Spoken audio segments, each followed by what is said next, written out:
নমস্কার।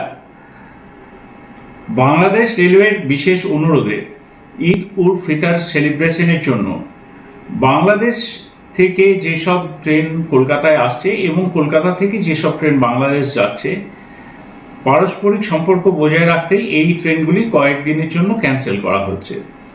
কলকাতা ঢাকা মৈত্রী express April মাসের 8 তারিখ, 9 তারিখ, 10 তারিখ, 12 তারিখ, 13 তারিখ, 15 তারিখ, 16 তারিখ এবং 17 তারিখ বন্ধ থাকছে।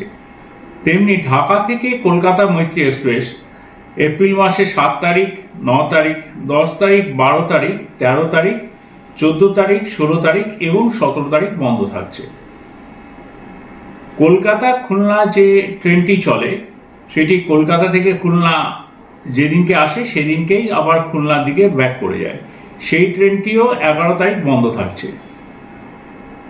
আশা করি আপনারা সবাই ঈদ ভালোভাবে কাটাবেন এবং ভালো করে উদযাপন করবেন। ধন্যবাদ।